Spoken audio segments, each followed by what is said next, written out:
Welcome to Your Questions Answered. Today I have a question from Phil.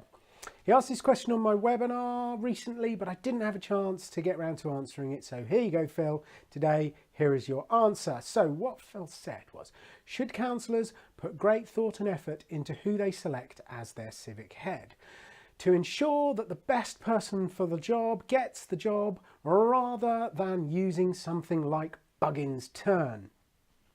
So the short answer to that question, Phil, is yes.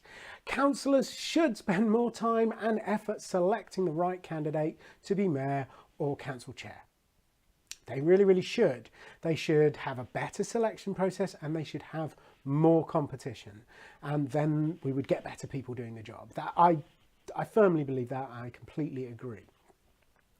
The problem is, as far as I can see it, that being civic head, being council chair or mayor is not necessarily universally respected. In some councils it's seen as a reward for long service. In some councils it's seen as just plain irrelevant.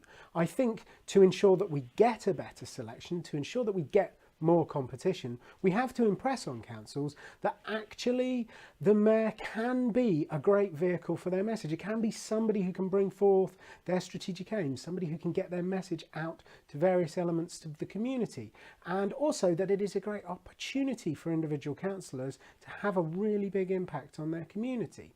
So I think if we can increase the perceived value of the job, if we can increase the respect that's held in the job is held in, then we will have better selection and we will have more competition, and that will lead to better mayors.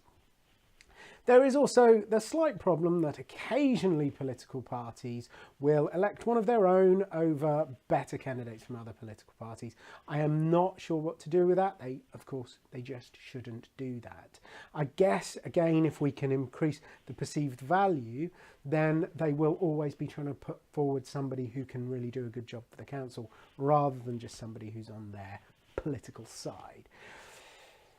Finally, I do have to sort of address Buggins' turn a little bit. I mean, I personally became mayor of my hometown through an order of succession. So that's where the longest serving councillor that hasn't been mayor becomes mayor.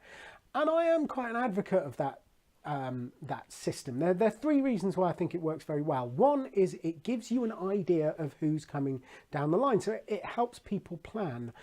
For example, because of the way the elections fell, I knew that I was going to be mayor 3 years before I became mayor, so it gave me a lot of time to plan and prepare, and that's quite useful. The second thing is it means you always have a different mayor every year, and that is pretty good because sometimes councils struggle to find people that are even prepared to do it. So I can show you examples of towns that have had the same mayor for the last 4 years, or another one that's had the same person doing it about 4 times in the last 7 years.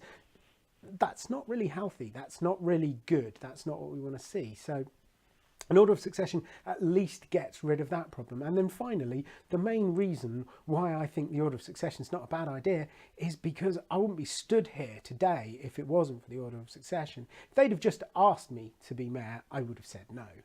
I did it because my term came up, my time came up.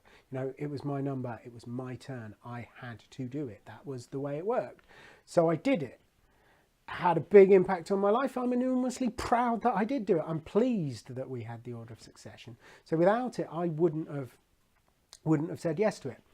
Of course, what I said earlier is true. If the position was seen as being more important to the council's strategic aims, if it was seen as a more valuable position, if it was held in greater respect, then maybe I would have wanted to have done it. So I think that's the problem that we have. We have to increase the perceived value among councillors of the office, and then they will select better people. There'll be more competition for the job and we'll get better civic heads. So I hope that answers your question, Phil. If not, drop me a line at info@theciviccoach.com. We can have a bit of a discussion about it, or you can find me on Twitter @theciviccoach. And if you've got a question that you'd like me to answer, I'm more than happy to do it. There's a little box up on the website up there. Just pop your details in there and your question, and I'll try and get around to answering it as soon as I can. Or email me info@theciviccoach.com and I'll be happy to answer your question. My name's Duncan Basgraham Brown. I'm the Civic Coach. Thank you very much.